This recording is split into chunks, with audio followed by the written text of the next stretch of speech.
wabarakatuh. Alhamdulillah. Allahumma salli ala Muhammad wa ala alihi wa sahbihi ajma'in.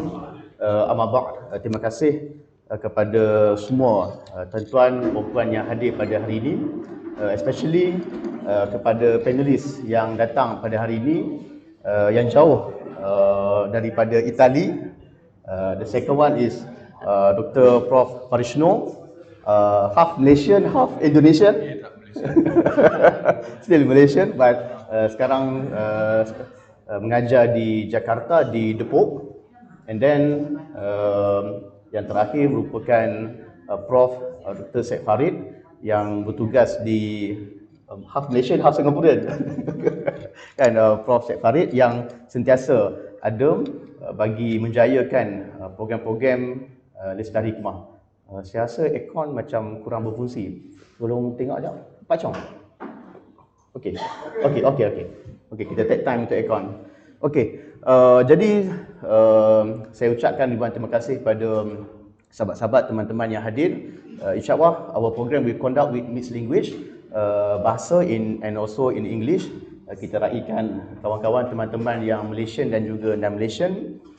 Jadi pada hari ini kita akan membincangkan daripada dua buku daripada almarhum Prof Syed Hussein Alatas, yang mana buku pertama iaitu buku tentang Raffles, Reformer or Schemer, and the second one is satu buku yang mana merupakan dua makalah, dua paper tahun 1972 dan juga 1974, iaitu The Captive Mind, yang kita terjemahkan sebagai Minda Tertawan. Itulah istilah yang digunakan pakai oleh almarhum Prof Syed Hussein, iaitu Minda Tertawan. Ada sebahagian saya baca mereka terjemahkan sebagai minda terbelenggu, sebagai minda tertutup, macam-macam lah yang mereka terjemahkan. Tapi setahu saya Prof Syed Hussein lebih menggunakan daripada minda tertawan. Jadi kita tidak mahu memanjangkan masa kerana Prof Farish dia perlu pulang awal, dia perlu pulang ke Jakarta, ada beberapa urusan.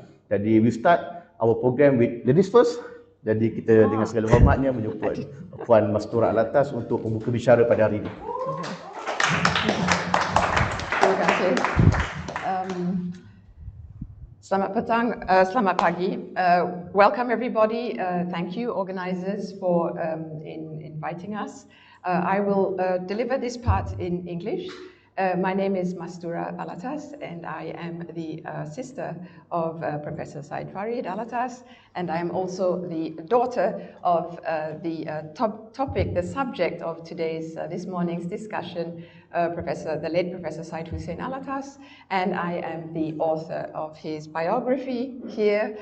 And today we are going to talk essentially about these two books, Minda Tertawan and Thomas Stamford Raffles, Pengkomplot atau Pembaharu. These are two new, fresh translations. We welcome, the creative endeavor of putting new translations into the reading population, into the market, especially since Minda Tertawan turns 50 years old.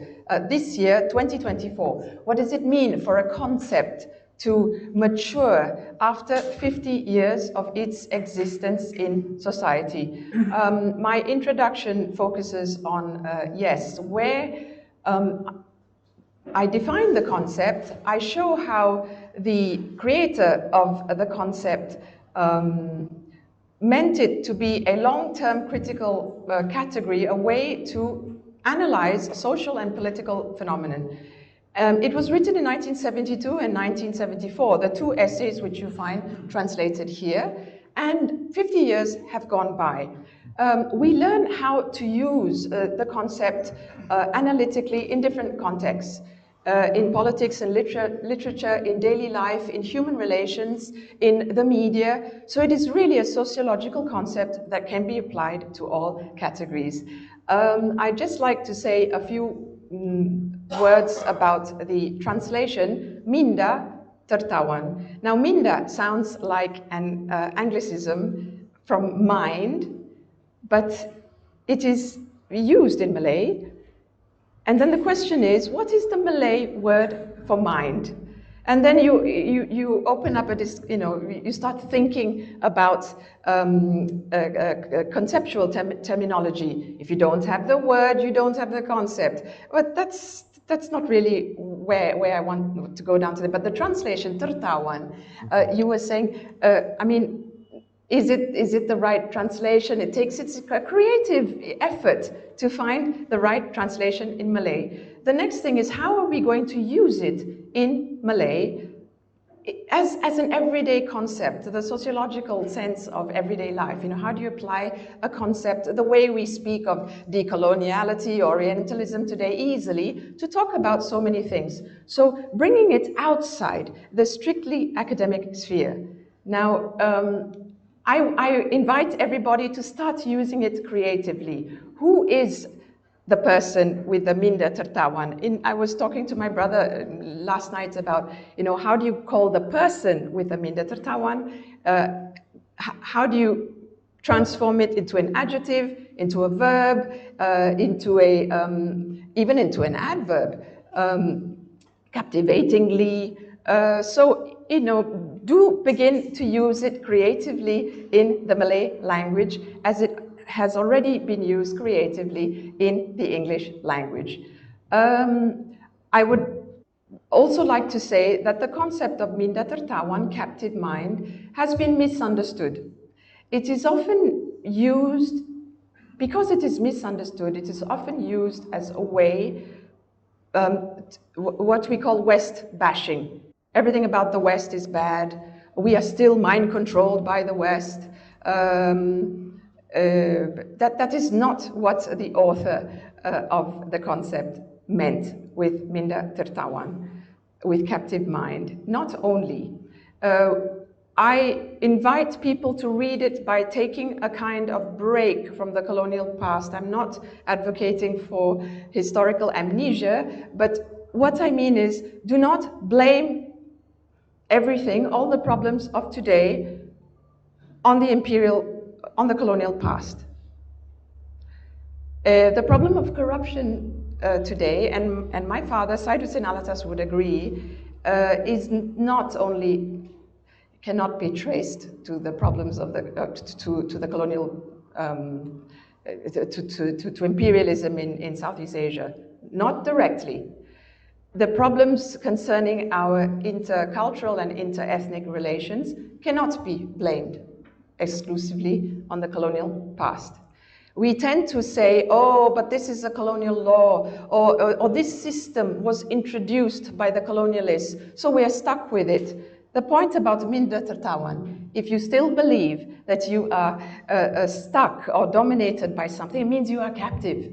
You are not able to think and interpret your own problems without constantly having the colonizer sitting on your shoulder. And it is the same with, of course, but we can see Minda Tertawan everywhere else. For example, in the field of literature. Malaysians celebrate and over-celebrate when a Malaysian author gets published overseas. In the United States, the UK, it is considered to be a big deal. But what about all our publications within Malaysia?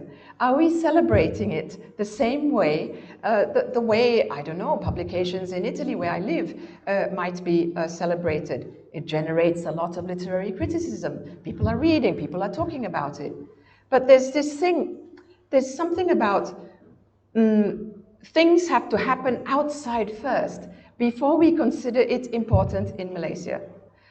It's what, you know, to borrow the concept from Dipesh Chakrabarty, the author of Provincializing Europe, and then also later Amit Chowdhury, it's like we are in the waiting room of history. We have to wait for something to happen outside, and usually in the Western world, before we realize, oh yeah, it's important. And it's the same thing also about Gaza. Malaysians have started to be very interested in this only because the rest of the world is talking about it. And there are many other areas that we can apply the concept of Minda Tertawan. Speaking of captivity, The topic of censorship. Malaysians are saying, oh, we have too much control in the country, too much censorship. We can't write what we want. But in the Minda Tertawan, in the Captive Mind essays, Professor Alatas says that whatever limitations you have, you can always produce the best kind of work, no matter the limitations.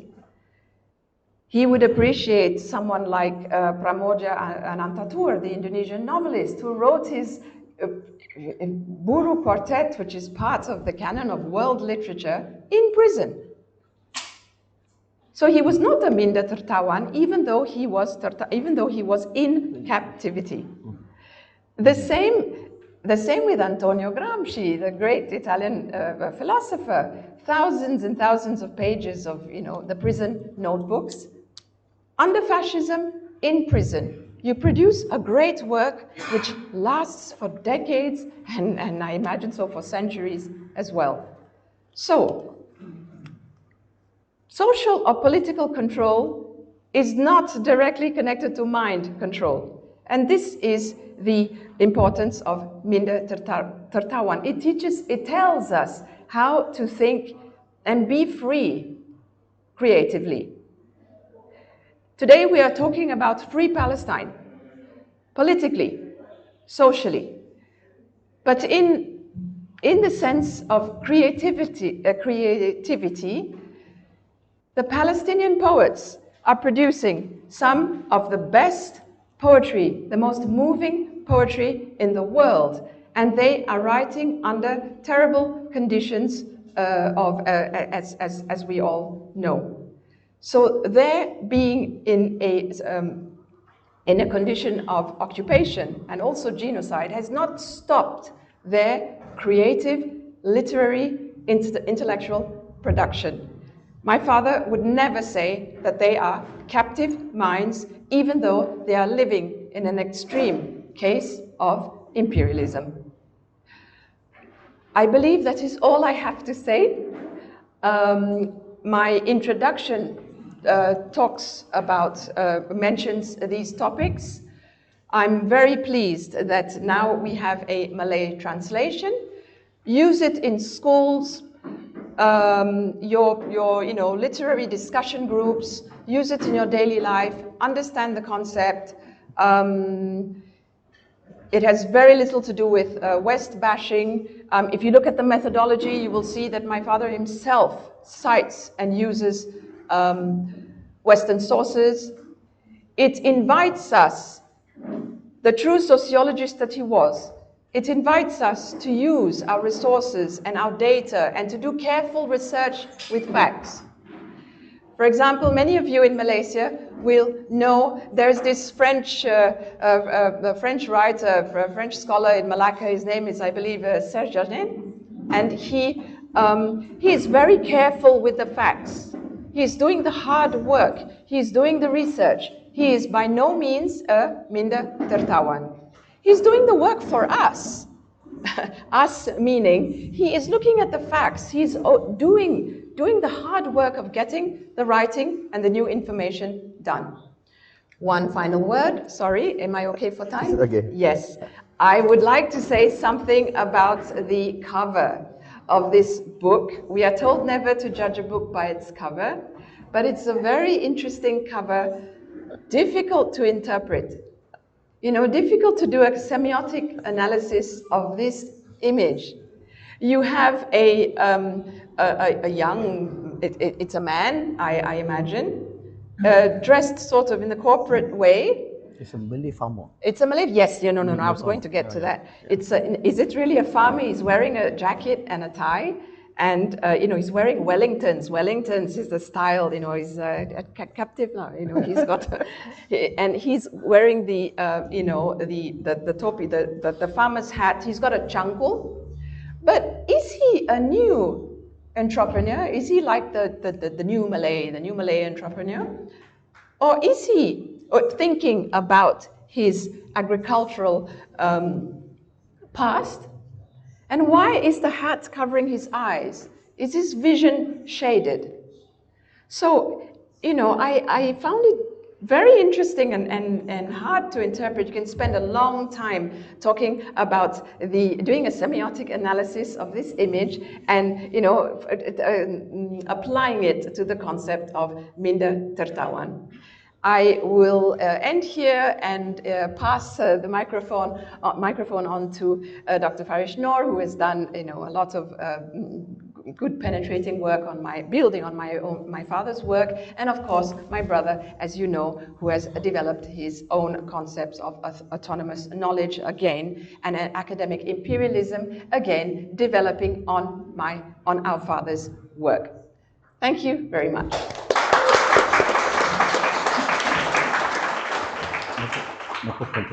Dr. Farish. The clip mic. Sorry, excuse me. Terima kasih kepada Masturah Alatas di atas daripada very briefly interpret the cover. Seingat saya dalam 10 buku yang kami sudah terbitkan, inilah satu cover yang paling susah untuk dilakarkan. Saya sendiri mengambil masa berminggu-minggu telefon berbincang dengan Prof Farid bagi mendapatkan satu gambaran terhadap buku ini. Dan cangkul itu bukan sengaja dibuat. Sebaliknya kita akan lihat ada dua perkara yang disebut, satu alegori terhadap cangkul dan juga tap mandi yang disebut oleh Prof Syed Hussein Alatas. Keterangannya tuan-tuan boleh beli nantilah. Kan? So we move to the second panels. Prof Dr. Farish, silakan. Terima kasih Rashidi. Assalamualaikum warahmatullahi wabarakatuh dan selamat pagi. Salam kepada semua. Saya rasa ramai antara kita yang hadir pada hari ini dah membaca buku ini atau sekurang-kurangnya tahu dan kenal idea-idea yang terkandung dalam kedua buku yang telah diterjemahkan ke bahasa Malaysia ini. Jadi saya tak akan memberi satu huraian tentang inti kandungan kedua buku ini kerana saya rasa Syed Hussein Alatas dan idea-idenya terkenal di antara ramai golongan intelektual, mahasiswa, pendidik di Malaysia. Tapi saya ada satu soalan yang saya nak bangkitkan, iaitu kenapakah sesetengah idea ini walaupun telah dibuktikan benar, betul, tepat, walaupun idea itu kita tahu betul, kenapakah idea-idea yang kita tahu itu betul masih tak meresap masuk di kalangan masyarakat umum di dalam konteks mana-mana negara? Dan ini ada hubung kaitnya dengan konsep captive mind, Minda Tertawan. Jadi apa yang saya nak bangkitkan adalah bukan isi kandungan buku-buku ini, tapi soalan tentang mengapakah sesetengah idea, sesetengah buku, sesetengah naskah itu akhirnya lebih berpengaruh daripada idea-idea yang lain. Apakah prosesnya? Dan kita ambil sudut pandangan bukan hanya sosiologi, tapi political sociology dan juga political economy untuk cuba menjawab soalan ini. Jadi kita mula dengan hakikat hidup di zaman ini, di mana berkali-kali ini satu idea yang telah dibangkitkan oleh banyak ahli akademik dan cendekiawan, bukan hanya di Malaysia tapi di seluruh dunia, bahawa kita masih terperangkap dalam minda, mindset dengan sudut pandangan atau worldview yang telah ditentukan dari awal lagi, bukan hanya dari zaman kolonial tapi zaman pra-kolonial juga. Dan mengapakah perubahan itu sukar sekali berlaku? Saya sendiri rasa bahawa perubahan, actual change, radical change itu jarang sekali berlaku, di dunia. Dan seringkali apa yang kita lihat adalah bukti bahawa kita pulang kembali kepada idea-idea yang telah ditentukan dan telah ditetapkan, dan perubahan itu tak berlaku. Jadi kenapa kita, why do we fall back? Jadi seperti ini. Ada orang yang berniat jahat, ada orang yang berniat jahat. Jadi dia nak tangkap kita. Jadi dia menggali lubang. Lubang itu perangkap. Tapi walaupun orang ini berniat jahat, dia ada juga sifat kemanusiaan dan keprihatinan dia juga. Jadi diletak papan tanda depan lubang itu, betul, dia tulis ini perangkap. Kita tengah duduk jalan-jalan, kita nampak lubang tu. kita nampak papan tanda tu.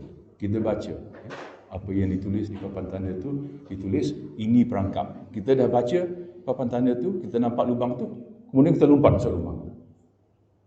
Ini yang saya tak faham. Walaupun kita tahu bahawa itu perangkap, kita masih masuk dalam perangkap itu. Jadi kenapa? Why do we repeat the same mistakes? Kenapa kita tak dapat keluar daripada lingkungan ni, di mana idea-idea yang ada juga idea-idea yang dah kuno, dah basi, tapi masih kita gunakan idea-idea yang sama.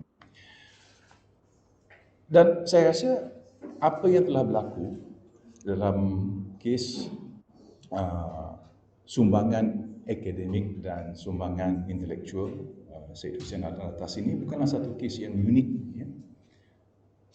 Kita mesti ingat bahawa Syed Hussein Alatas, tulisannya khususnya buat saya lah, buku yang saya paling gemari, senangi adalah The Myth of the Lazy Native, mitos pribumi malas, yang terbit lebih kurang masa yang sama dengan tulisan Edward Said Orientalism. Ya. Dan idea-idea yang wujud pada waktu itu, ini satu generasi, pada satu masa di mana dunia intelektual itu benar-benar satu dunia intelektual di mana idea-idea, baik termasuklah idea-idea Edward Said, idea tulisan-tulisan Frantz Fanon, Basil Davidson dan lain-lain lagi, semua berkitar dalam satu circuit of ideas di seluruh dunia. Tapi kenapakah idea-idea Frantz Fanon di bahasa ini yang terlihat semakin lama semakin dilupakan, tak dihindari, banyak tulisan-tulisan yang sangat relevan pada kita hari ini seakan dilupakan. Ya. Banyak orang yang baca, dan khususnya apalagi dalam keadaan hari ini, zaman ini, di mana institusi-institusi dan lembaga-lembaga pendidikan tinggi mengalami proses neoliberalisme dan menjadi institusi kilangnya untuk mencetak tesis dan mencetak degree, di mana pelajar-pelajar diberikan senarai buku-buku yang harus dibaca, hafal, buat exam, kemudian lupa. Ya. Jadi walaupun dah baca Frantz Fanon, dah baca Syed Hussein Alatas, dah membaca Edward Said, tapi kemudian apabila masuk dalam bidang kerja, turut mengikut arus perdana yang sama, dan seakan segala apa yang telah dibaca itu dilupakan. Jadi apabila dah masuk dalam bidang media ke atau banking ke apakah, segala idea yang dibaca dahulu itu seakan tak relevan dalam konteks career profesional mereka. Nah, kenapakah ini berlaku? Jadi saya rasa ini satu soalan yang penting untuk kita semua, ya. Apalagi kita yang hidup di zaman TikTok dan Instagram ini, di mana idea-idea yang kompleks itu dianggap terlalu sulit, rumit untuk dihadami oleh masyarakat umum, dan kita pula tiap hari dibom ya, dengan video-video anak kucing, resepi, komedi, cerita hantu, makeup dan lain-lain lagi, yang buat saya jauh lebih berbahaya daripada apa-apa propaganda politik, kerana dalam proses inilah proses pembodohan manusia itu berlaku, where we are experiencing the process, an explicit, open, overt process of systematic dummification of human beings all over the world. Manusia terkejut, terperanjat, bagaimanakah Trump boleh menang? Buat saya soalannya bukan kenapa Trump menang, kenapa Trump tak menang lagi? Kerana kalau kita melihat lanskap media sosial di Amerika dengan mengikut ya isi kandungan video-video TikTok, Instagram yang ada di sana, itu jauh lebih dahsyat, dan saya rasa bahawa ini merupakan satu trend yang global, bukan lagi satu masalah untuk negara-negara yang terbangun dan membangun, the developed north and the developing south, tapi menjadi satu masalah struktural yang mempunyai sifat global. Jadi balik kepada soalan saya, kenapakah sesetengah idea itu dilupakan, dipinggirkan, dipadamkan, kadang-kadang dijadikan hiasan, ya? Jadi hiasan. Zaman ini kalau nak jadi trendy, nak ada image yang cool di social media, penting ya, mesti ada buku Syed Hussein Alatas dalam bilik kita, dan itu harus di-Instagramkan, ya? Agar semua orang tahu, oh ini intelektual, ya?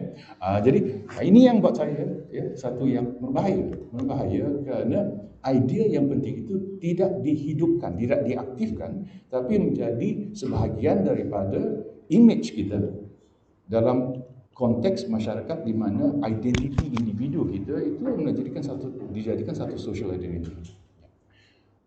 Nah, apakah ini satu fenomena yang baru? Tidak.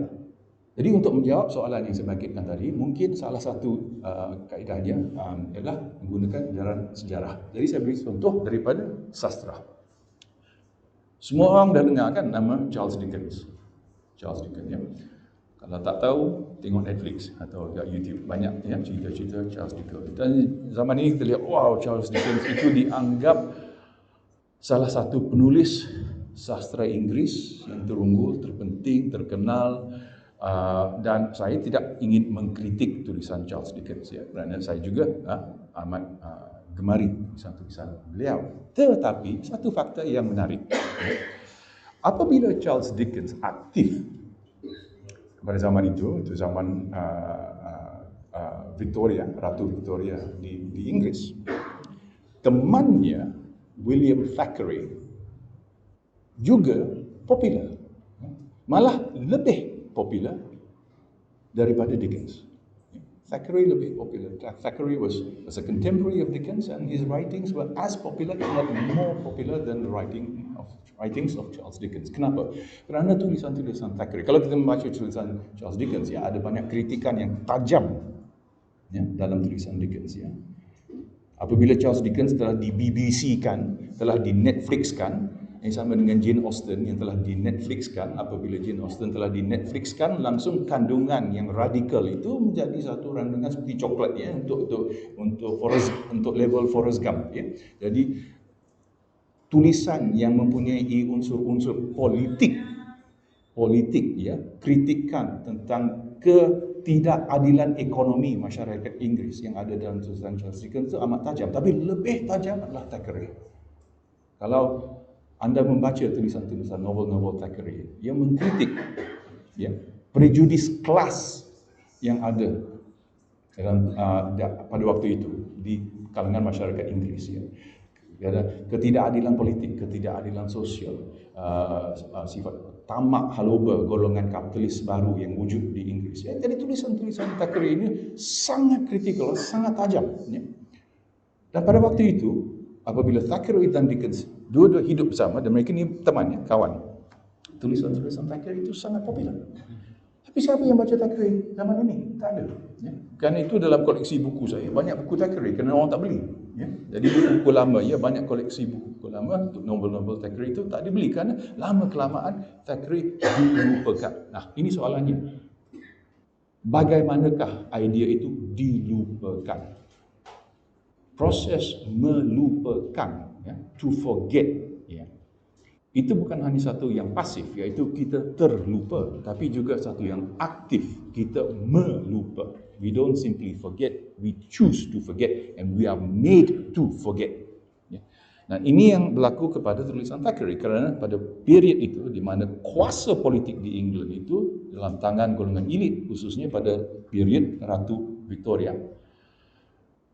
Pihak pemerintah dan golongan elit di Inggeris merasakan bahawa tulisan Thackeray ini terlalu radikal, berbahaya, kerana ia membuat manusia menyoal realiti hidup mereka pada waktu itu, to question the reality and the injustice of what's going on in British society at that time. Jadi apa yang berlaku? Proses mempromosikan Dickens, ya. Jadi tulisan-tulisan Dickens, novel-novel Dickens dimasukkan dalam kurikulum sekolah, dijadikan bahan bacaan popular. Dan dalam proses di mana Dickens itu dipromosikan, Thackeray dilupakan. Nah, balik kepada soalan Syed Hussein Alatas, ya. Idea-idea Syed Hussein Alatas ini pada waktu itu, tahun 70-an, 80-an, sangat penting, sangat popular dan sangat relevan. Dan saya rasa masih relevan hingga ke hari ini. Jadi soalannya ini, kenapakah idea-idea yang begitu relevan, lebih relevan pada zaman ini daripada dulu, ya? Lebih relevan saya rasa pada zaman ini. Mengapakah idea-idea ini tidak meresap masuk dalam kalangan masyarakat umum dan menjadi sebahagian daripada minda kolektif kita, our collective mindset? Why has this not happened? Saya rasa sama dengan kes Thackeray dan Dickens, kita juga perlu, ya, lihat apakah yang berlaku pada tulisan-tulisan ini, khususnya apakah yang berlaku dalam proses mempromosikan idea-idea ini pada tahap institusi resmi, apakah ia dijadikan bahan bacaan di sekolah, di universiti dan lain-lain lagi, apakah idea-idea ini dibincang di media perdana, apakah idea-idea ini dipetik dan kemudian diberi tafsiran yang baru. Tadi disebut ya novel-novel Pramudia Anak Tetua. Novel-novel ini sekarang lebih di mainstreamkan lagi ya melalui filem. Nah, di sini buat kali inilah Netflix berjasa kerana Netflix telah menghidupkan kembali memori tulisan Pramudia di Indonesia melalui filem. Ini tidak berlaku dalam kes idea-idea Syed Hussein Alatas, dan oleh kerana itulah walaupun idea dia sangat berpengaruh dan ia telah mempengaruhi satu generasi akademik dan aktivis di Malaysia termasuk saya ya. Yang saya khawatir adalah masa depan, dalam masa 10 tahun, 20 tahun, 30 tahun nanti kan, apakah yang akan berlaku ya? Apakah kita akan lihat proses the next Netflixization of idea-idea ini seperti apa yang berlaku kepada Jane Austen dan Thackeray dan Dickens yang akhirnya telah di BBC-kan dan dijadikan bahan untuk media popular, hiburan untuk media popular. Jadi idea-idea Jane Austen yang radikal sekarang telah diubah sesuaikan langsung menjadi Bridgerton, iaitu sejenis rojak yang beracun yang tak patut ditonton oleh siapa yang ingin memelihara mindanya ya. Buat fans Jane Austen seperti saya bila saya menonton Bridgerton tu nak tendang TV itu nak campur keluar TV itu kerana begitu marah ya, bagaimana idea-idea yang terkandung ya, termasuk adalah isu-isu slavery dan kolonialisme ya, ini semua dilupakan ya. It's a systematic historical erasure through popular entertainment. Nah, apakah itu yang akan berlaku kepada idea-idea begini ya, atau apakah ia akan ditenggelami langsung dengan arus gelombang budaya popular, media popular culture dalam bentuk social media dan lain-lain lagi, di mana ia akan di-TikTokkan pula atau di-Instagramkan pula atau akan di-selfie wifi-kan pula hingga menjadi hanya slogan-slogan dan meme ya. Di mana buku yang 200, 300, 400 halaman tu akhirnya akan disingkatkan menjadi satu ayat dengan gambar kartun, dengan gambar kucing. Nah, itu juga sejenis pembunuhan. Jadi saya rasa poin yang saya nak bangkitkan ini adalah idea ini adalah satu yang organik dan ia hidup. Ideas are living organic things, dan oleh kerana semua idea itu adalah benda yang organik dan hidup, ia juga dapat dibunuh. Because an idea is alive, it can be killed. Nah, itulah buat saya satu soalan yang sangat penting. Jadi saya juga mengamalkan penerbitan terjemahan buku ini. Saya harap ya bahawa idea-idea yang ada terkandung dalam buku ini akan diteliti, akan dibelajar, akan difahami dan oleh masyarakat kita, dan juga dalam konteksnya, iaitu saya nak letakkan Syed Hussein Alatas dalam konteks sejarah waktu itu ya. I regard Syed Hussein Alatas as one of those up there along with Said and Fanon and Gramsci and people like that. And for us to do that, we have to go back to the idea of how and why did this idea emerge, and what has happened to the idea now, and why have these ideas, experienced the relative decline and marginalization that I think we've seen today. Jadi, okeylah cukup. Saya pun dah tak ada ilmu dari ini. Terima kasih.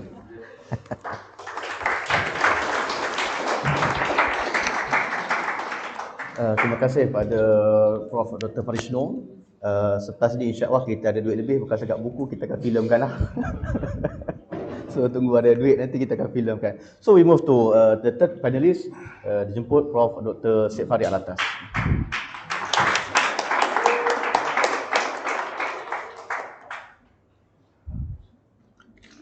Assalamualaikum, terima kasih atas undangan ini, Syed Rashidi. Saya telah menjemput beberapa kawan yang tidak berbahasa Melayu. Jadi kalau sempat nanti saya akan ringkaskan sedikit dalam bahasa Inggeris ya. Okay. If I have time, I'm going to say a few words in English later. But for now, let me just tolerate if you are not able to understand. Saya ingin menggunakan kedua buku ini, Thomas Stamford Raffles, apa judulnya? Pengkomplot dan pengkomplot atau Pembaharu. Reformer. Pengkomplot atau pembaharu, ya. Thomas Stamford Raffles.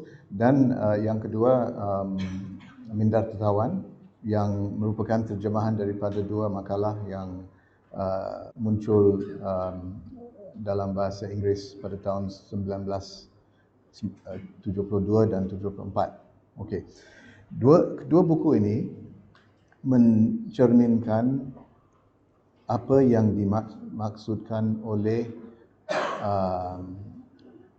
penjajahan ilmu atau dekolonisasi ilmu, ya, dan saya rasa ini merupakan satu kesempatan untuk menghuraikan apa yang dimaksudkan oleh penjajahan ilmu. Nyah jajah itu artinya decolonize, ya. Jadi penjajahan itu merujuk kepada proses menjajahkan ilmu. Jadi kalau kita lihat dalam saya mulai dengan Thomas Stamford Raffles. Dalam buku ini ada dua aspek atau tiga aspek penghasilan ilmu yang apa nama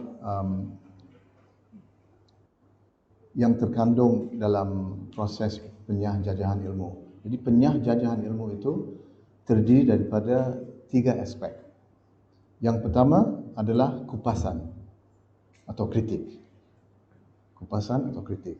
Yang kedua adalah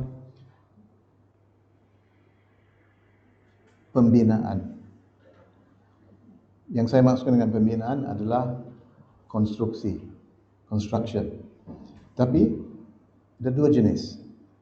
Pembinaan semula atau reconstruction, dan ada juga pembinaan asli. Yang saya maksudkan dengan pembinaan asli adalah original construction. Saya akan bagi contoh. Tapi kita mulai dengan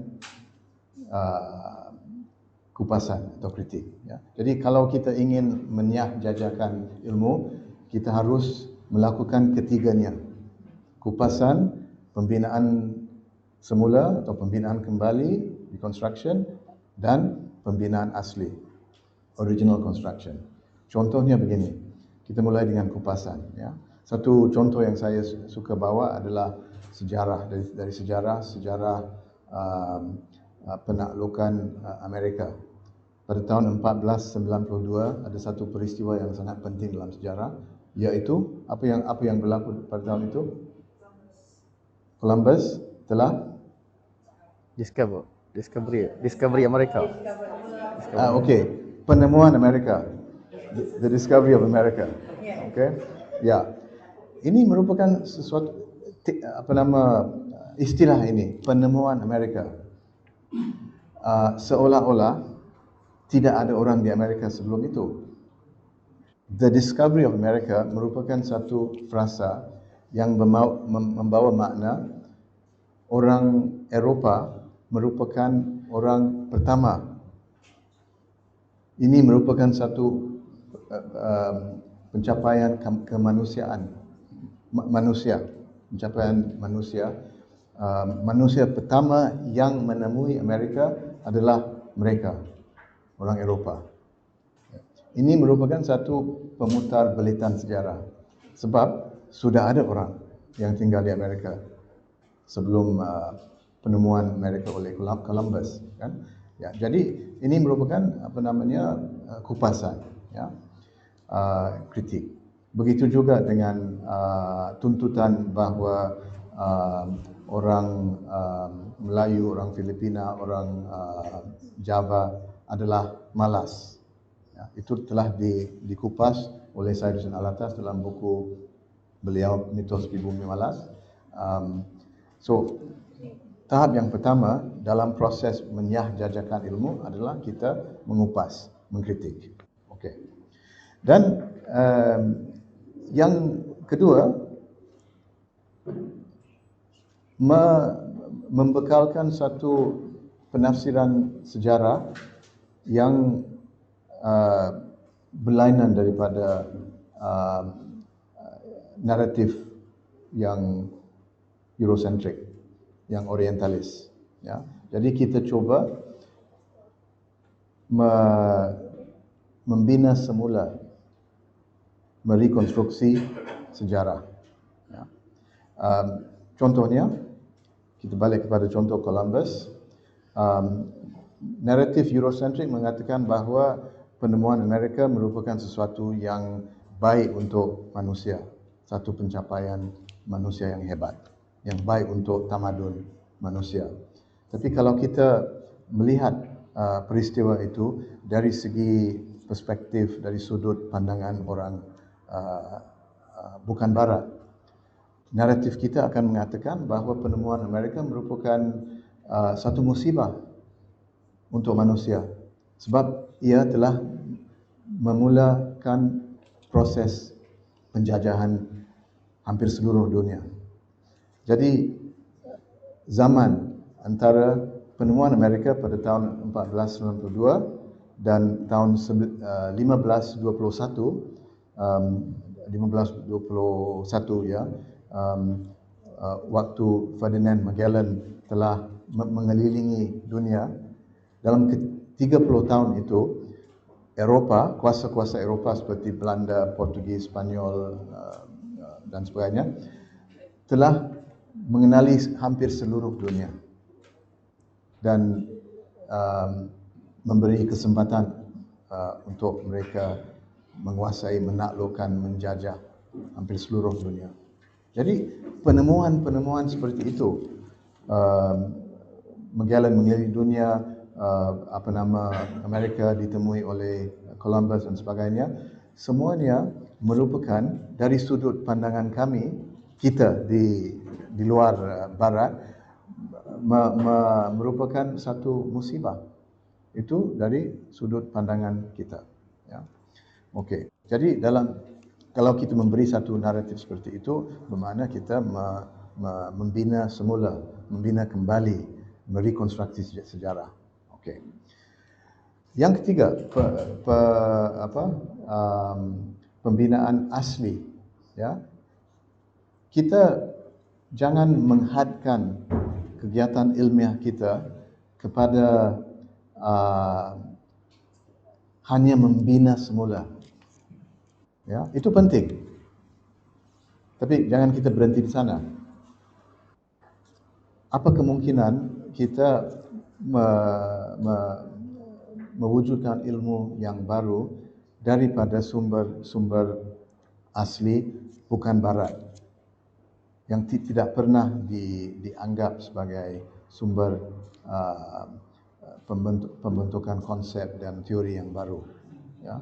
Contohnya, apa kemungkinan kita bukan hanya mengkritik konsep dan teori dan naratif Barat, kita bukan hanya membina semula sejarah dengan menggunakan, walaupun kita menggunakan konsep daripada mereka dan metode daripada mereka, tapi kita mengkritik sikap mereka, kita mengkritik epistemologi mereka, dan kita memberi naratif yang baru. Itu merupakan pembinaan semula, pembinaan kembali.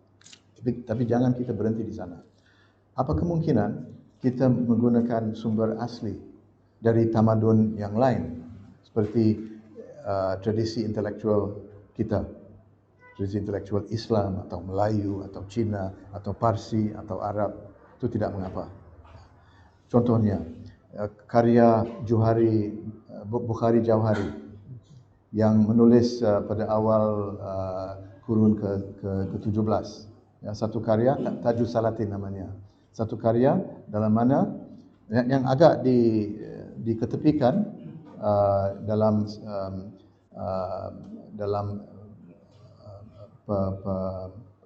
dalam silibus di universiti di Jabatan Pengajian Melayu, dalam bidang pengajian Melayu. Karya beliau agak disingkirkan, ya. Mungkin sebab beliau di antara segolongan kecil sarjana pada zaman itu yang mengkritik sistem feudalisme, yang mengkritik orientasi feudalisme, yang mengkritik raja-raja Melayu yang tidak meletakkan diri mereka di bawah undang-undang, di bawah syariah, ya. Jadi Tajuh Salatan itu merupakan satu karya yang amat penting, dan apa kemungkinan kita menjelmakan suatu teori politik yang berasaskan kepada karya beliau, ya. Bermakna kita bukan hanya merekonstruksi, membina kembali apa yang sudah ada dalam ilmu barat, tapi lebih daripada itu kita menggali tradisi kita untuk menjelmakan, mewujudkan ilmu yang baru, yang asli. Itu yang saya maksudkan dengan pembinaan asli, ya, original construction. Jadi proses penjahjahan ilmu itu adalah terdiri daripada 3 fasa atau 3 dimensi, ya. Kupasan, pembinaan semula dan pembinaan asli. Ya, jadi itu sepanjang yang menyangkut buku Thomas Stamford Raffles, dan menyangkut itu Minda Tertawan, itu merujuk kepada dimensi psikologi dalam mana kita melakukan kegiatan ilmiah, ya. Apakah kita mampu mengkritik ilmu dari barat, mengkritik dan membina semula dan buat pembinaan asli? Apakah kita mampu membuat demikian? Itu bergantung kepada sama ada kita merupakan minda tertawan atau tidak. Apakah kita merupakan pak turut yang hanya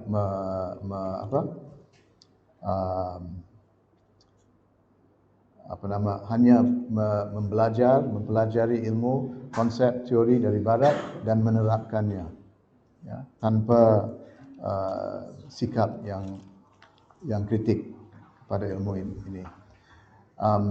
Jadi Minda Tertawan itu, kedua makalah itu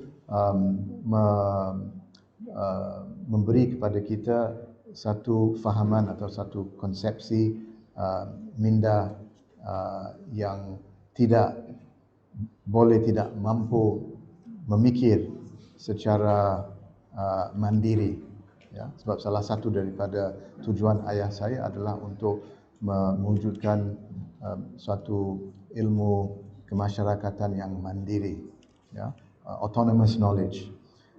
Jadi kemandirian ilmu itu sangat bergantung kepada sama ada kita dapat keluar daripada ketertawanan minda, keterbelengguan, ya. Di Indonesia minda tertawan biasanya diterjemahkan sebagai minda terbelenggu, ya.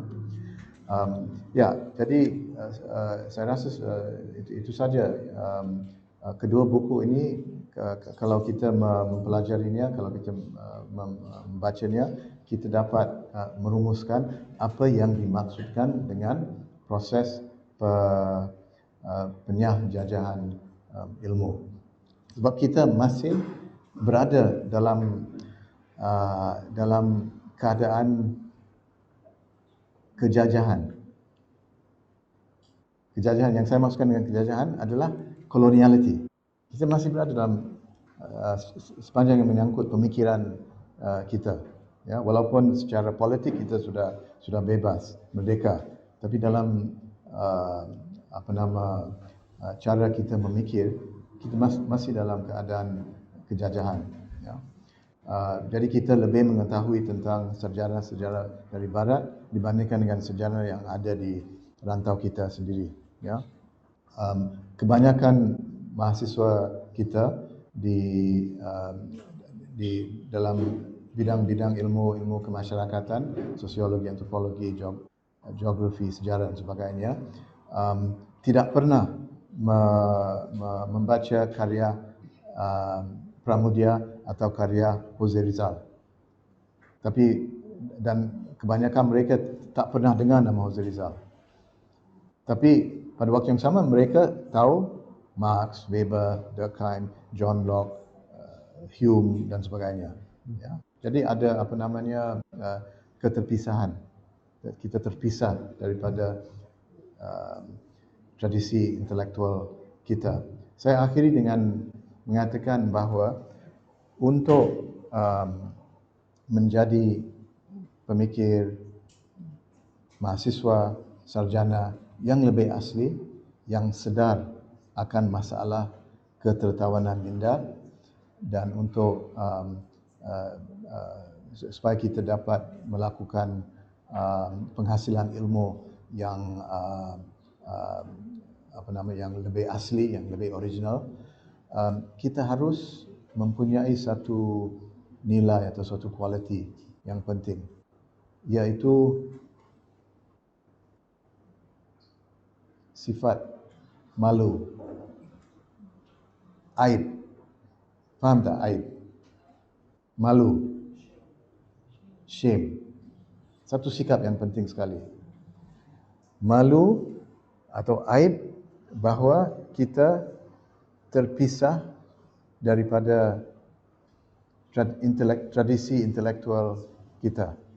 Sama ada itu merupakan tradisi intelektual Melayu atau Cina atau Islam atau apa saja. Itu tidak penting. Ya. Bermakna kita terpisah daripada diri kita sendiri, daripada nenek moyang kita, daripada tradisi kita. Ya. Dan kalau kita tidak merasa aib, kalau tidak merasa malu, kita tidak akan balik kepada tradisi kita dan menggali tradisi itu. Ya. Ya, saya rasa itu. I'll just say, ada berapa minit, Rashidi? 5 minit boleh? I'll just say a few words in English just to give the gist of what I was saying. So these two books, Thomas Stamford Raffles, Schema or Reformer, was the English original title, and the book Captive Mind, which is actually a translation into Malay of 2 articles published in English in 1972 and 1974. These 2 books help us to understand what is understood by, what we mean by decolonization of knowledge. Because I think many of us have a vague idea of what decolonization of knowledge is. Everybody has heard the term, but there are some misunderstandings about it, and there's also some people are not clear about what exactly that means. So what I was trying to say is that when we look at, for example, Raffles, the book on Raffles, or my father's other works, like The Myth of the Lazy Native, we can see that decolonization has 3 dimensions or parts to it. One is critique of Eurocentric knowledge. The other is reconstruction. That means providing alternative narratives to Eurocentric knowledge. And the third is original constructions. And the examples are this. I think you would have caught that I was talking about the discovery of America. Take that as an example of historical narrative that is Eurocentric. It assumes that, when you read in history, even in our history books, I forgot to mention that just now, in our history books in Malaysia, we speak about 1492 as the discovery of America, when actually we should say it's the European discovery. It's a discovery for them. Yeah. So that's a critique, because we are saying that it's wrong to speak of the discovery of America it's more correct to speak of the European discovery of America, or the, we want to be more specific, the Italian discovery, because Columbus was Italian, although he was not working for, was Italian, right? Yeah. He wasn't working for the Italians, he was working for the Spaniards, but yeah, he was Italian. So was Amerigo Vespucci, who, from whose name America was named from him, right? Because it was Amerigo Vespucci who actually discovered what is today the North America, because Columbus didn't find North America. He found what is today called Haiti, I think. Yeah, West Indies. Yeah. So anyway, so that's a critique. Or my father's work on Myth of the Lazy Native, where he critiqued the colonial view that the natives are inherently lazy. But then you go beyond the critique to give an alternative. So that's what I meant by reconstruction, pembinaan kembali, reconstruction.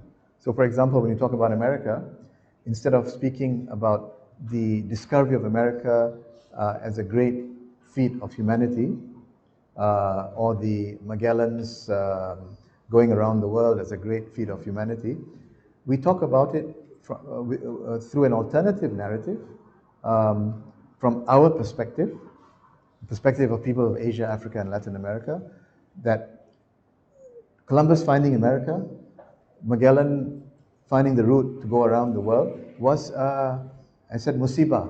It was a disaster, sorry. It was a catastrophe or a disaster for most of humanity. It's not a thing to celebrate.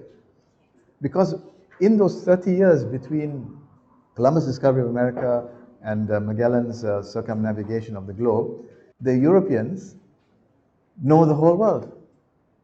And it facilitates the near total colonization of the world, which of course took several centuries. So it's not simply a great thing that we should celebrate. So this is an alternative narrative. Then the last thing, my last point was that going beyond reconstructing an already existing narrative, like the European narrative, we can also go further to create new knowledge from the sources of our various intellectual traditions. And when I say our various intellectual traditions, I mean the Malay, the Chinese, the Indian, the Hindu, the Islamic, the Persian, however you define intellectual tradition, right? But there's a whole world of ideas and concepts that can be found in the different societies and civilizations. My father was very interested in Russian thought, in Russian literature, in Russian philosophy, in a period in his time and even today where we are mostly not interested in that. Yeah, Russian thought and ideas is completely out unless you are doing Russian studies. In the Philippines, you have a great intellectual tradition, and the modern intellectual tradition really begins with Jose Rizal. But we almost completely ignore Rizal in Malaysia, unless you happen to be doing Southeast Asian studies and you are specializing in the Philippines. Otherwise, Rizal is not important. So as Farish was saying, Charles Dickens, we all know Charles Dickens, and many of us have read him, and we don't say, oh, Charles Dickens is only relevant to America. No, Britain. Or Mark Twain is only relevant to America. We don't say that. But somehow we think of Rizal as only relevant to the Philippines. Yeah, so it's a very parochial way of thinking. We are parochial people. The Minda Tertawan, I guess I can say, is a parochial, the captive mind is a parochial mind, and therefore a boring mind, an uninteresting mind. So original construction means you go to non-Western sources, other intellectual traditions, and create new knowledge. I gave the example of Bukhari Jauhari, who was a Malay writer from Sumatra, from Aceh, who wrote a book which was published around the early 1600s, Tajus Salatin, which is a very remarkable book because it's a critique of feudalism. It's a critique of Malay feudalism. It's never promoted in today's Malaysia and Malay studies. It wasn't even promoted by the Europeans, the British, because the British wanted to support feudalism because the British were ruling through the rulers, the Malay rulers. So the British did not play an important role in terms of suppressing feudal thought. And by extension, we have inherited that attitude, so we also don't play much of a role, pay attention to anti-feudal thought. But imagine if we created a Malay political theory based on the work of Bukhari Jauhari. So that's what I mean as an example of original construction. So decolonization of knowledge means critique, reconstruction, and original construction. And you see this in the work Thomas Stamford Raffles. The last point, captive mind. You can't do critique, original construction, and reconstruction if you are a captive mind. Because you won't even be aware of the problematic Eurocentric narratives. When you hear Discovery of America, you don't see any problem with that. Right? When you are taught Locke and Hume and Marx and Weber and Aristotle and Plato, you don't see a problem with that. That this is universal knowledge. You don't realize that you are not being exposed to other intellectual traditions. It doesn't even occur to you.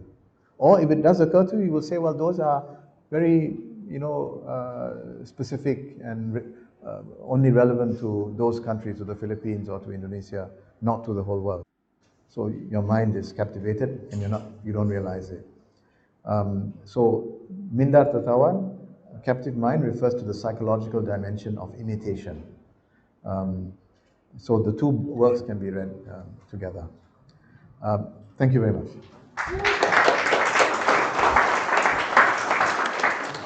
Okay, thank you, Prof. Dr. Syed Farid. So we have another 40 minutes for Q&A session. So I know we have a lot of questions today. We'll start with three first question. The first one, Muziru. The second one, the woman at the back. With Ruby, and then okay, we'll start with Muziru first.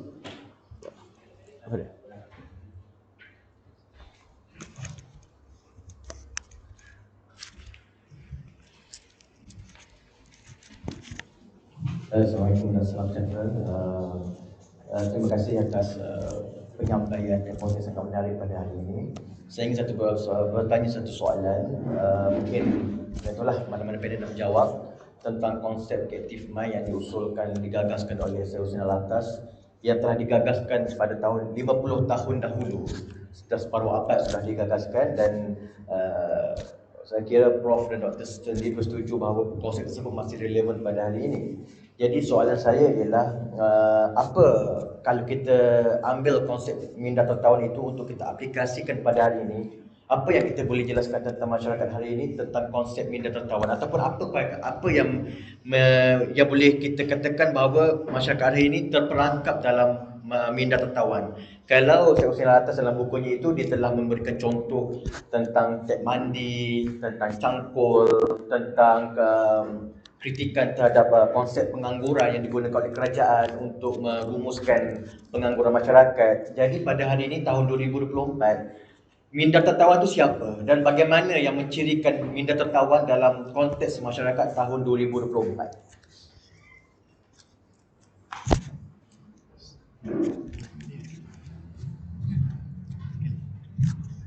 Hello, my name is Ruby. I speak in English because I have hello. Saya ke? What is this? Oh, the dual mic. Clip mic. So I'll just speak in both. Yeah. Okay, all right. Okay, hello. My name is Ruby. I'll speak in English because I have friends who cannot understand Malay. My question is specifically for Prof. Farish.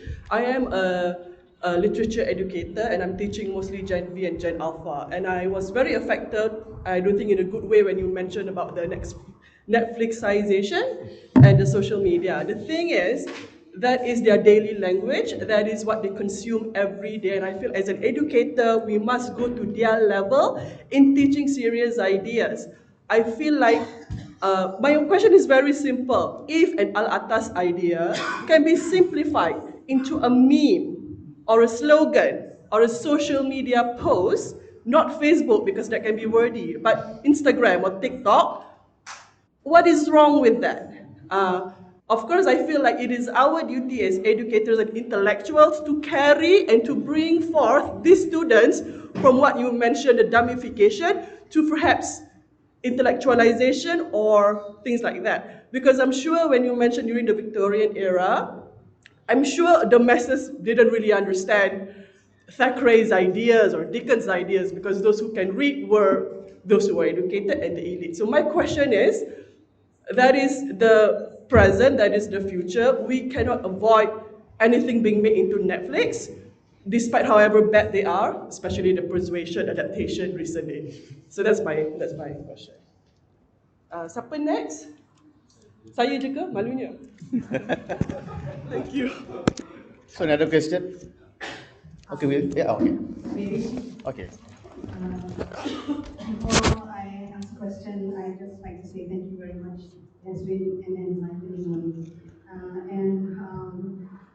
My question is, there seems to be a gap between what we're talking about here today and the group that we are targeting, and what is masses basically being colonized by.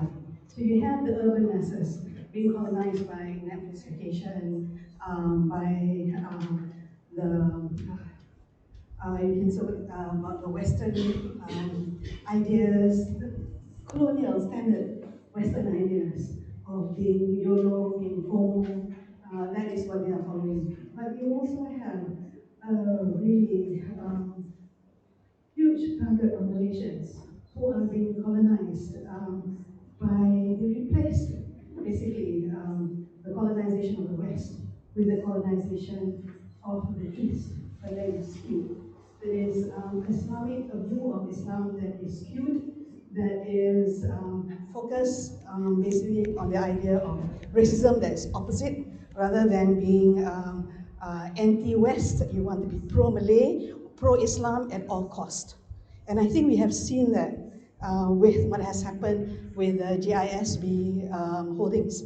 10 years have gone by, even more, with Malays, Muslims, closing an eye to a whole group of people who are doing something that is so wrong, and yet we still let them through. You know, they flew under the radar, and then when they went above the radar, oh, we saw only the great things which they did, without looking beneath the rot, beneath the facade, to see the rot beneath.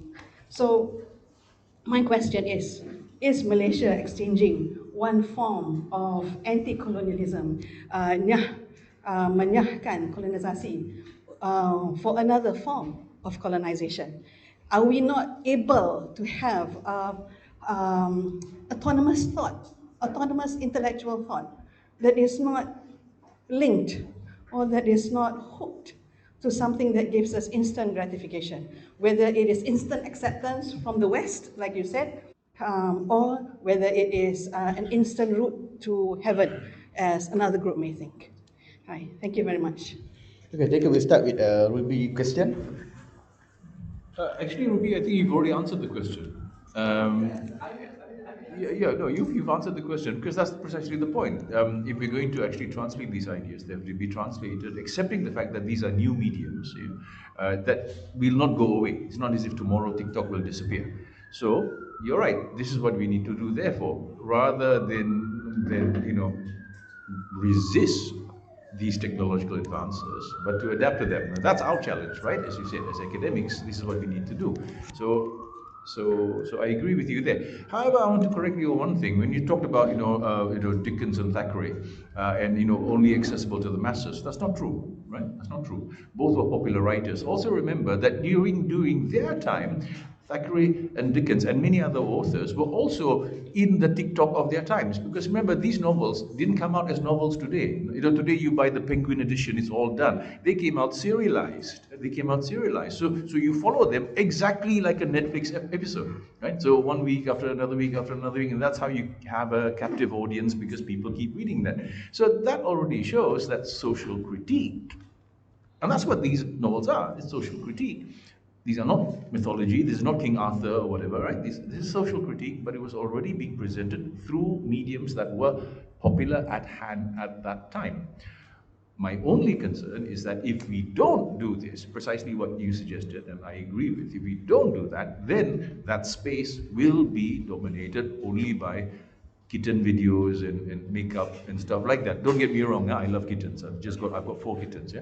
But I think kitten videos should not be the future of humanity. I hope not, yeah. So in a sense, there is therefore a continuity. So for historians like me, we always see continuities. What's happening now, and now here's where I get worried. Today, then, in the context of the kind of neoliberalist approach to education that we're seeing worldwide, right? Can we do this? Can we actually do this? Look at how many philosophy departments have been shut all over the world on the basis of the idea that philosophy as a discipline doesn't bring profit. I would be very worried if philosophy brings profit. It's not meant to bring profit. But I can't tell you what is the profit of teaching philosophy. I can't tell you what is the profit of teaching logic and epistemology, but I can tell you the cost of not teaching it. I can tell you the cost of not teaching philosophy. I can tell you the cost of not teaching history. And this is what will happen. Yeah? When these disciplinary approaches are removed from the work that we do in the academic sphere, then what will happen would be universities and other colleges, polytechnics being turned into basically places that produce skilled workers for the market. Simple as that. And that's why I think there is urgency. I say this because I feel that there is urgency. I'm about to retire, tak lama lagi dah mampus dah, But I'm thinking about, all these anak-anak muda here. I'm worried about their future, 10, 20, 30 years from now. You're going to live in a world where these are going to be your realities. And these technologies are advancing at a rate that we as societies cannot determine or control or slow them down. So we have to be imaginative. But again, go back to the example of Dickens and Thackeray. They were imaginative, that's the whole point. These were authors who were actually expressing and communicating social critique, political critique, economic critique through mediums that were popular and alive at that time. So we work with the means at hand. Only one thing I want to add here, since we talk about development here.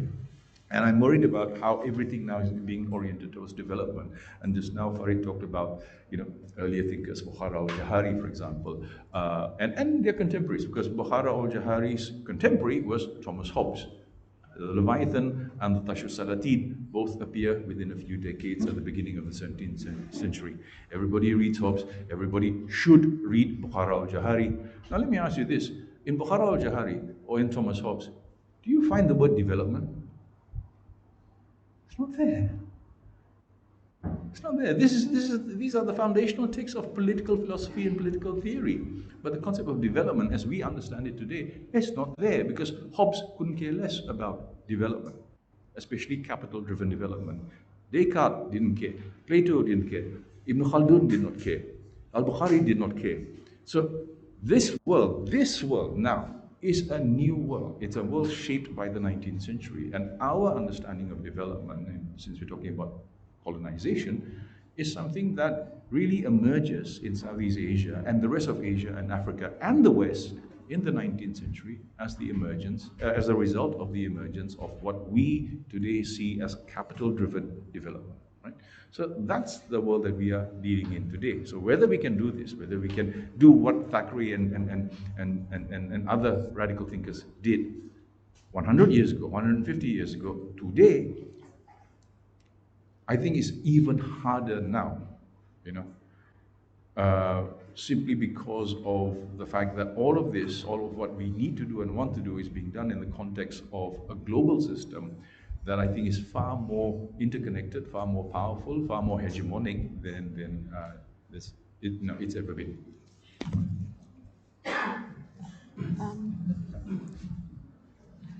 Okay, I think I will answer the second question, and I apologize if my answer is in English. But where do we find the captive mind today? Well, I think I gave one example already, and that is in literature. When we see that a Malaysian writer has published overseas, it becomes a big deal. But this, I mean, it's a relevant point because it sort of damages the local publishing industry. If we are not generating criticism and appreciating our, our literature books that are produced in Malaysia, if we are not lauding Malaysian prizes. I mean, Malaysians care more about the Buku and international prizes than they do of their own. And it's not that, from the local to the global, it's not that a locally lauded Malaysian writer or philosopher then becomes big abroad. It has to be the other way around.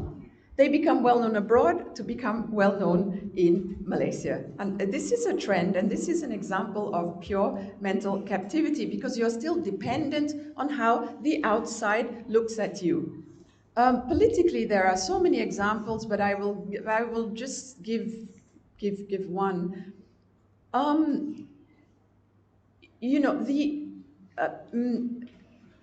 The imported anti-Semitism in Malaysia. We are using the trope, the stereotype of the hook-nosed Jew. This is an imported idea from outside, and yet Malaysians are using it.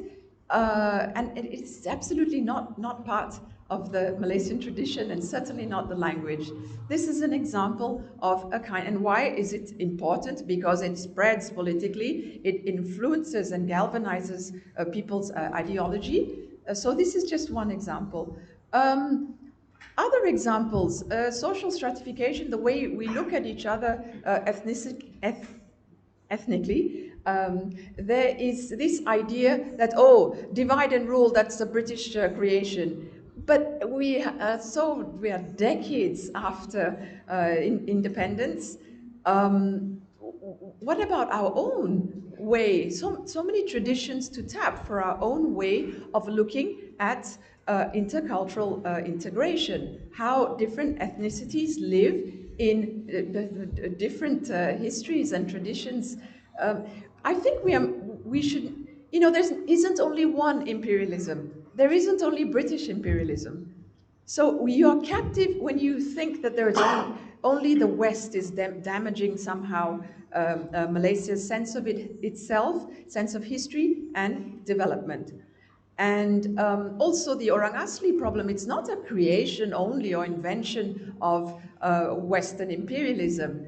I mean, what is Malaysia? How are they conceptualizing and thinking through this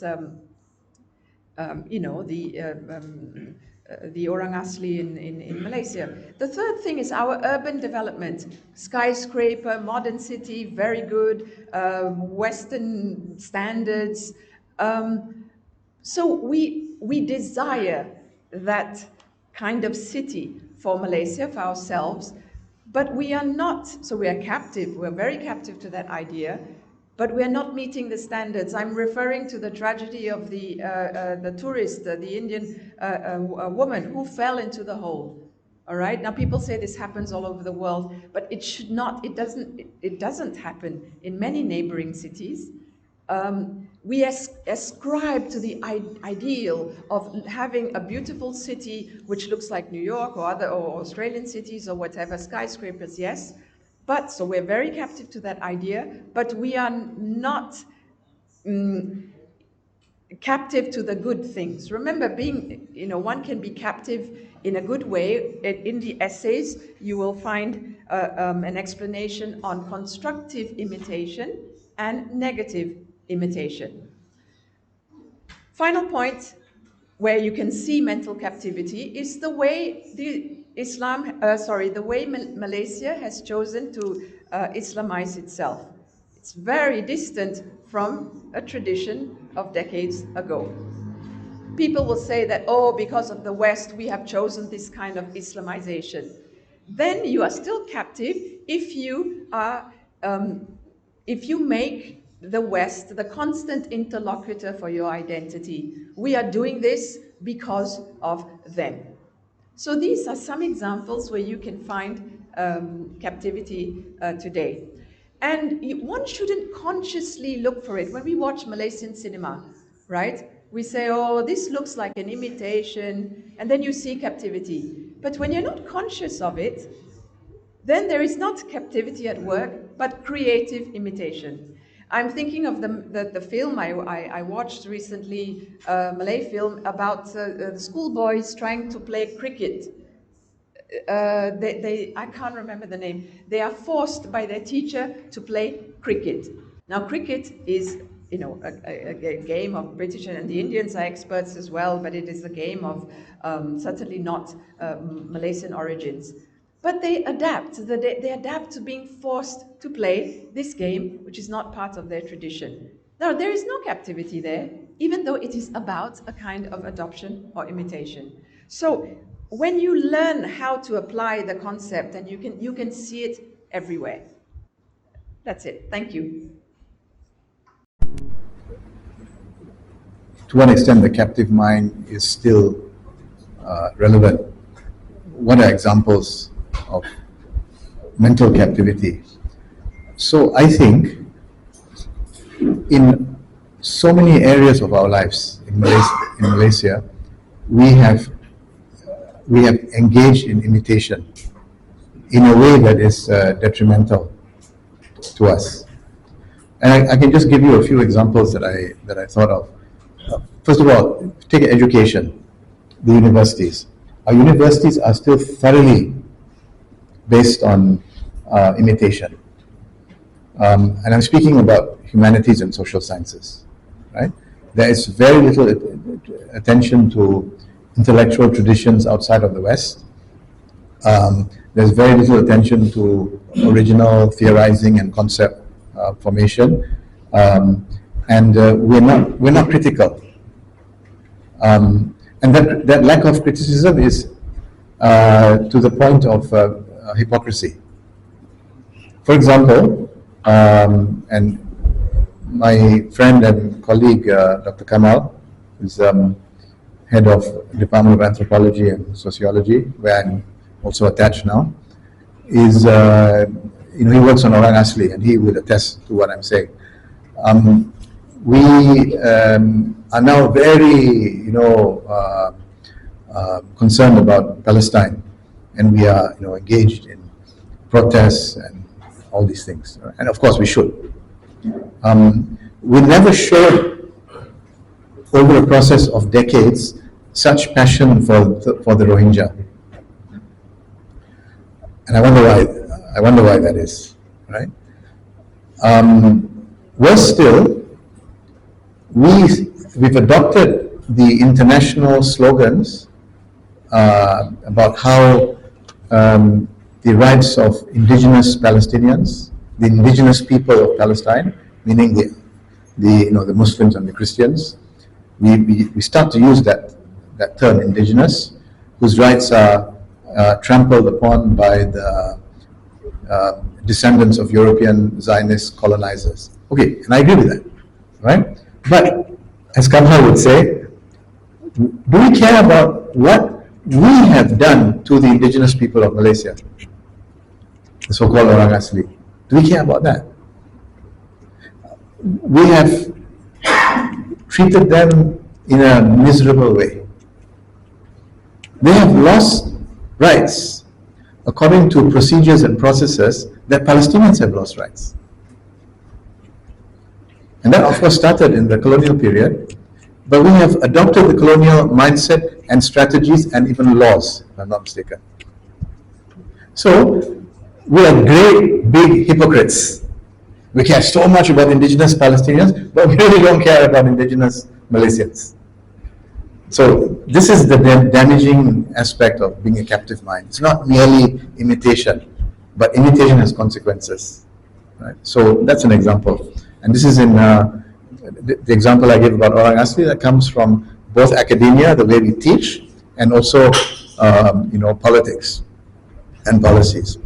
But take other areas of our lives. Food. One of the biggest, one of the greatest examples of mental captivity is fried chicken. See, fried chicken is not traditional Malay food. But now the biggest fast foods are fried chicken. Right? Now what's the problem with fried chicken? It's bad food. And I'm not saying that we should not eat fried chicken, right? But when you eat fried chicken in the context of turning your back on traditional food, that's where you get all the medical, I shouldn't say too much, I'm not a doctor, but I think common sense will tell you that you need a balanced meal. Traditional Malay diet was very balanced and very healthy. A lot of vegetables. Very rarely eating meat. Sometimes, chicken when there's a kanduri, usually fish and vegetables. No processed food, because they eat beras kampung, ulam, beras kampung, what do you call it, brown rice, and no white sugar. 100, 200 years ago, you don't eat white sugar. They take, for example, gula melaka, palm sugar, which are healthy actually, right? Or honey. So when you imitate Western lifestyle, there are consequences, right? So this is just an example of food and nutrition. And I also wanted to mention architecture. In fact, colonial architecture was more in line, that's ironic, more in line with our environment than today's modern architecture. We imitate the West, we build the kinds of houses and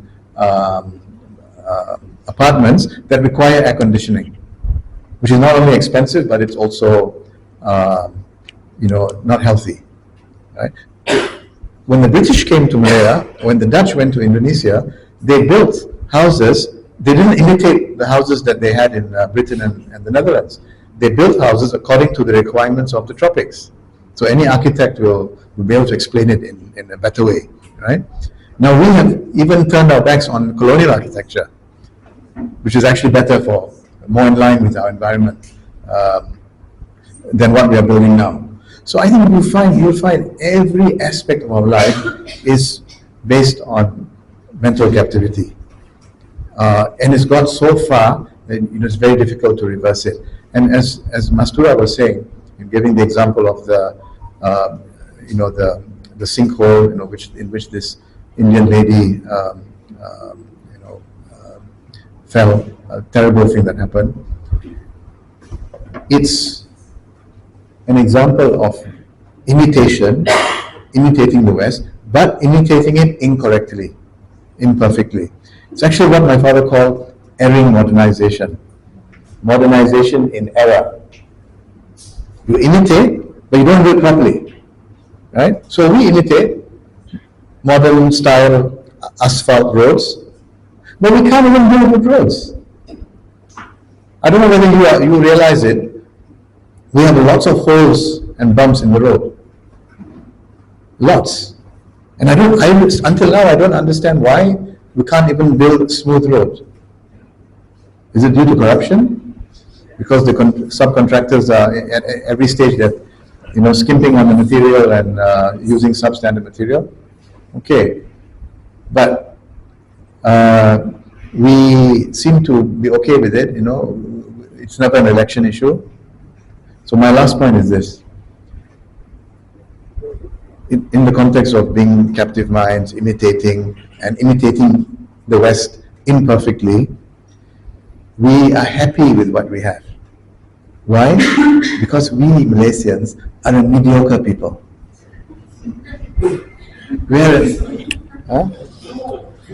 Especially the Kelantanese. What I mean,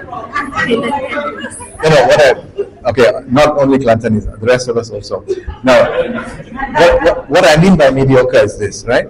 We are quite a unique nation, I feel, right? We're not an average third world country with terrible conditions, with slums all over the place, with traffic that doesn't move, right?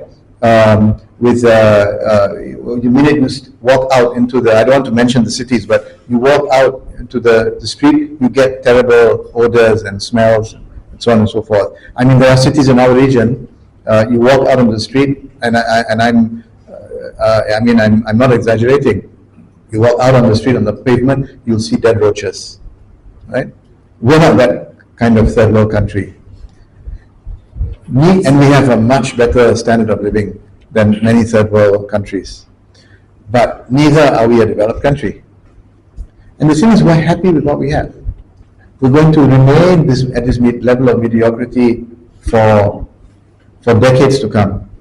Because we're not living like our neighbors. Okay? In KL, we have a much better lifestyle than people do in Manila and Jakarta. In the rural areas, people live much better in Malaysia than they do in the Philippines and Indonesia and Thailand. But, so we're quite happy because we can have a decent life. We're okay, right? So we don't bother about the potholes in the road. We don't bother about all these things that happen. We become lazy again. We become lazy. We don't bother about the racism, because it's not that bad. We can deal with it.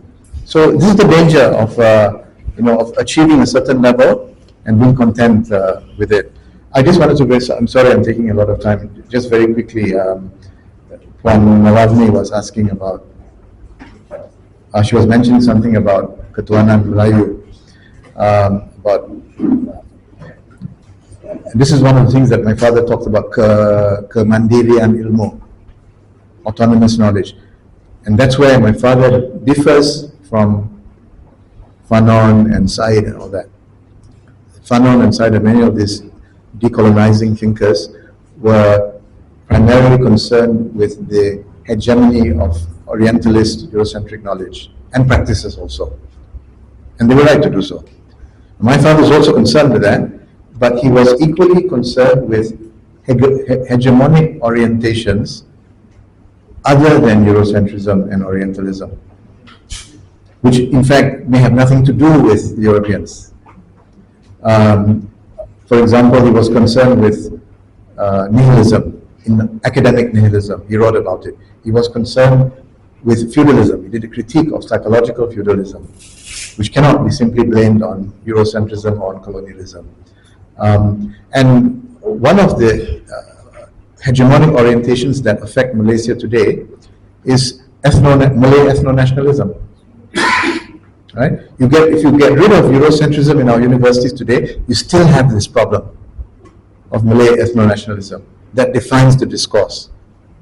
For example, that says that the non-Malays did not have an important role in Malay history, in Malaysian history.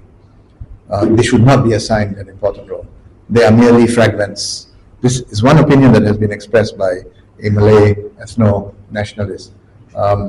It's similar to in India and Pakistan. In Pakistan, you have a book by K.K. Aziz, The Murder of History. In history textbooks in Pakistan, in school books, nothing good was said about Hindus and Indians. Everything bad was done by Hindus and everything good done by Muslims. And it's the reverse in India, in the same kind of, right? And our textbooks are moving in that direction also. The way we write about history, the way we portray non-Malays, non-Muslims, the way we portray Orang Asli. There are many hegemonic orientations apart from Eurocentrism that we need to critique. So the task is not just to decolonize, but also to attain freedom or autonomy from all these other hegemonic orientations. That's why for my father, the task is to create autonomous knowledge, to create kemandirian ilmu. because we want to be independent, autonomous, not just from Eurocentrism, but other orientations. Yeah, I'm sorry I took a long time.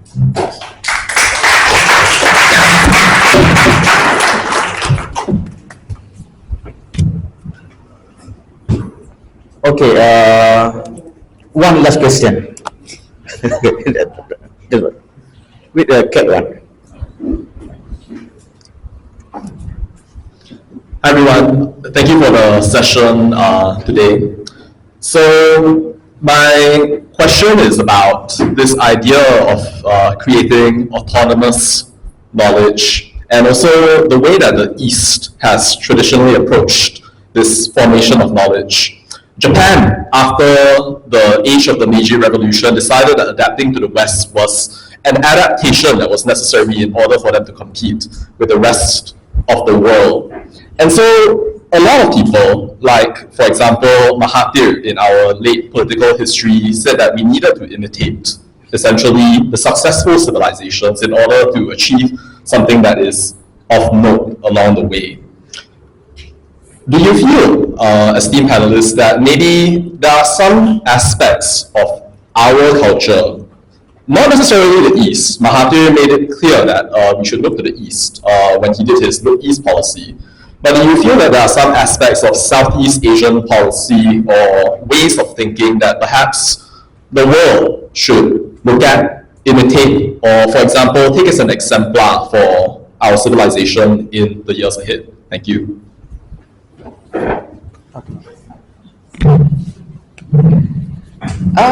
Well, the Look East policy was not only Mahathir's. I mean, Lee Kuan Yew had a very strong Look East policy as well. And the thing is, Europe is not looking east for their sense of development, for their sense of politics, for their sense of literature, for their sense of, the humanities. I mean, they're not. It's a one-way looking. And Japan, yes, but is Japan a captive nation, a captive culture? I'm sure if you look, you might find some elements of captivity even in Japanese culture. But in other aspects, we cannot say that Japan is a captive culture in terms of its literature, in terms of its philosophy, in terms of its sense of history, in terms of its development. And remember, Japan suffered much more under the imperialist powers than Malaysia did. Malaysia was not bombed in the same way that Japan was. I think we need to separate scientific and technological imitation from a kind of,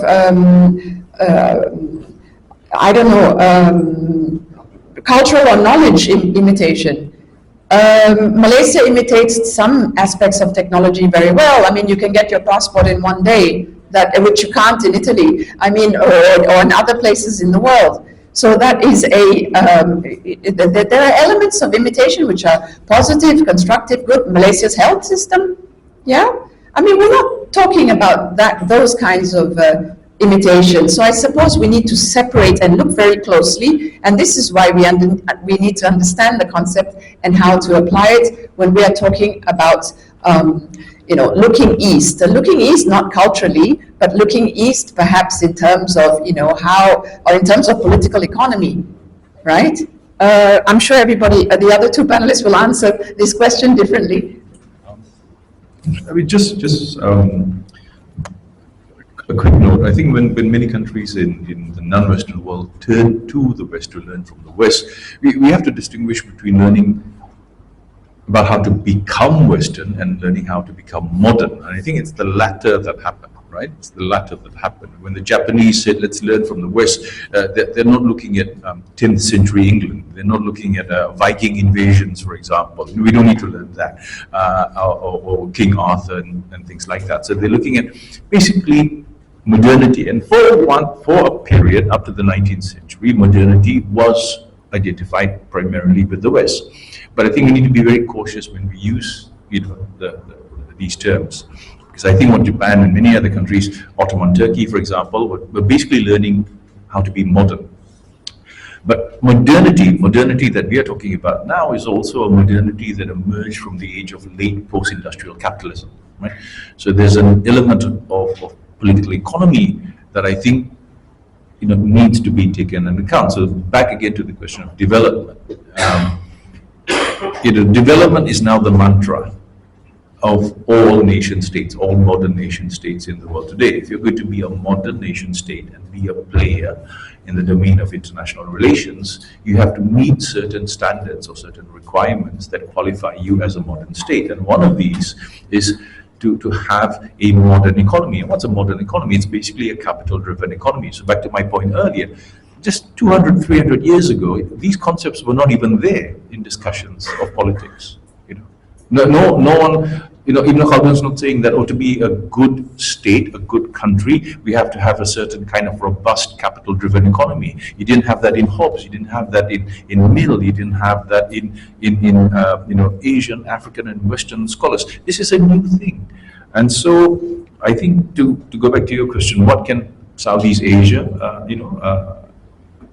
show to the world, if you like, now without falling into the trap of reductivism or essentialism, because I think we need to be very cautious, to talk about when we start talking about what is authentically Asian or whatever. I don't know what is authentically Asian, but I think in the historical experience of Southeast Asia, one thing stands out, which is the history of movement and migration in Southeast Asia, the fluidity of Southeast Asia, which is why Southeast Asia is one of the culturally richest parts of the world. Yeah, because there's been hundreds of years of movement and migration and settlement, and that's why our languages are all intermixed and we borrow from one another. Now, that predates the modern nation state with its rigid boundaries. Yeah, and I would like that to be, understood and perhaps even, valorized in a global context, because I think there has been a time in Southeast Asian history where this part of the world was particularly well endowed. It was culturally rich, linguistically, philosophically, in terms of the epistemologies and geographies that came here. Why? Because cultures mixed. Yeah, it's an accident of geography, of course, but it's also because our societies adapted to that, and that's why our societies are also culturally rich. Now, that ironically is not taught today. There is no common Southeast Asian history textbook across Southeast Asia, because we write national histories. We don't write our regional collective histories. Yeah? So that's a major stumbling block. So while we talk about ASEAN, most people in ASEAN don't know their neighbors. Yeah? Malaysians don't know Indonesians don't know Filipinos don't know Vietnamese. We don't actually know one another. We live next door to one another. But that's like taking a bus trip. You have to, smell your neighbor in the bus for 30 minutes, but after that you don't see them ever again. Right? So are we then all just in a common ASEAN bus for a few decades, and after that we won't see each other again? I hope not. Yeah?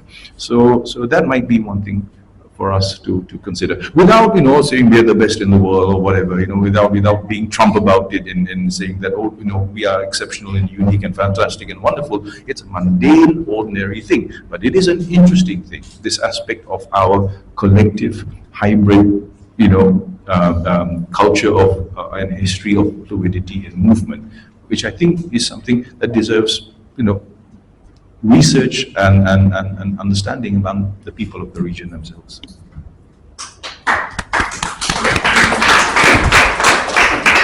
Well, I think a lot has already been said on that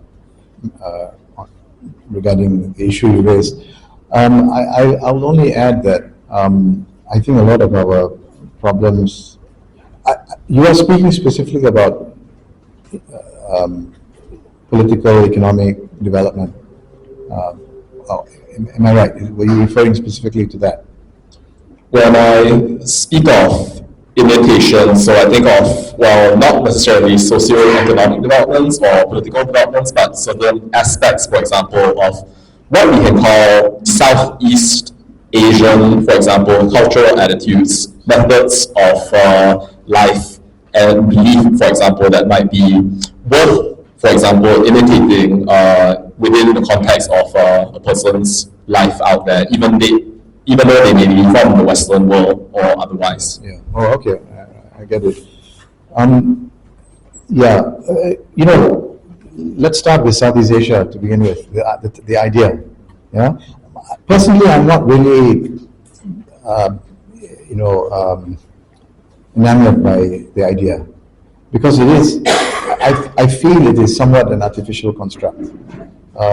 It's not an old idea. It doesn't come from within the region. It's a notion given or even imposed upon us from the outside, and it's got to do with the history of British and American imperialism in the region. But it doesn't matter. We should at least think about that. But the fact is, we live in a world where we are interconnected, in the Malay world, and this Malay world is very cosmopolitan, because apart from the Malays and the Malay-speaking people of this region, we have people who have come from so many other parts of the world, and we've created, a very rich culture in many meanings of the term culture. But do we avail ourselves of these cultural traditions, whether it's in knowledge production, whether it's in in architecture and in all areas of life? Now, where we have done very well, I think, is music and food, right? And this is my complaint, that the way we think in academia is very much unlike the way chefs and musicians think.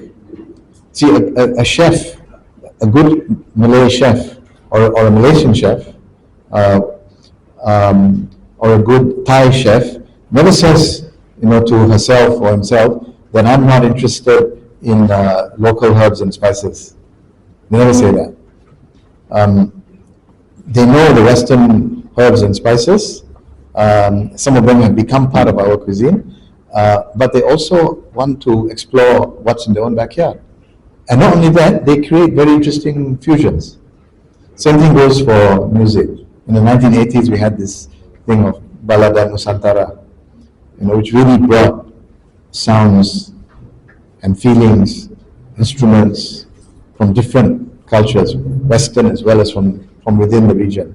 They call it Balada Nusantara. One of the leaders in this effort was M. Nasir. Yeah. Maybe you don't know his songs from those days. Yeah? But one of them, very well known, is called Mustika. You should listen to it. But anyway, we don't do the same thing with knowledge creation. Like, as I was saying, in the humanities and social sciences, we don't really have no interest.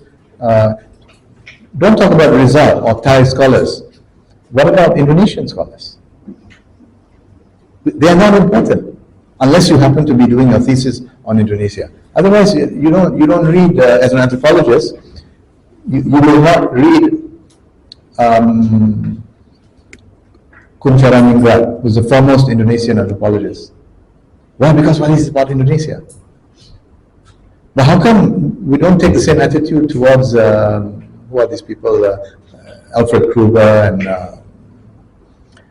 Malinowski and so on? They wrote on specific islands or villages in very remote parts of the world. How come we don't say, they're only of relevance to that island, right? So to me, primarily, it's an attitude. It's a mindset. It's an attitude. And of course, this attitude is engendered by the education system, by the university leadership, by the politicians, the ministers of education, for example. It goes all the way to the top. Our universities have imitated the worst of Western universities. We have got ourselves into this stupid ranking system, which is nonsensical, and even in Western universities not taken seriously. And we now base our promotion and tenure system on this ranking stuff. And we have taken the worst of modernization. For example, in modernization, the factory system, one of the key practices is clocking in. Factory workers have to clock in. Why? Because there's essentially a lack of trust in factory workers, a lack of trust for factory workers. So the the management insists they must clock in. Now we do that in our universities, we've adopted that in the universities. So professors, lecturers must clock in, which is very demeaning. So, and many other things I can tell you about how our universities are run, which have adopted the West practices from modern Western universities, which in the West they have abandoned. So, to me, a lot of these things have to do with political will. We can easily change this problem. We can easily deal with these problems if we have the political will. Thanks.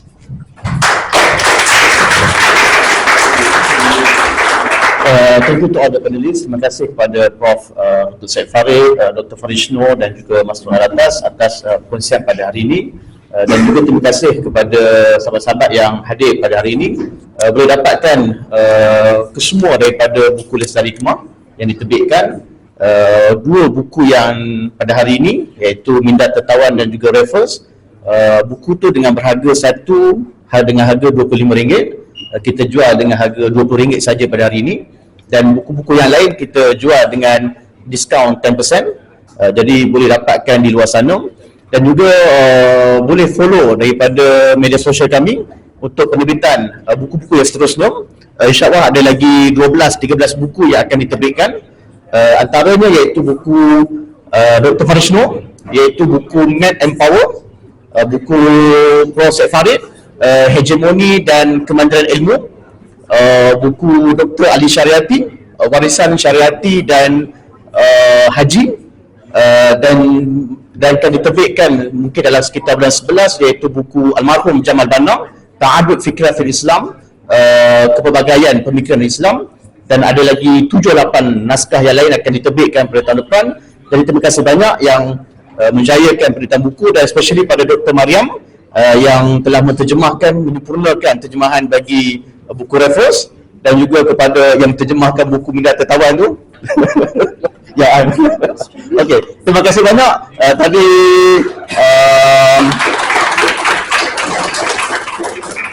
Tadi Prof. Farid sebut tentang ayam goreng, tentang fried chicken. So we have a chicken chop for today. So we are now the Captain Man. See you next time. Thank you. Yes.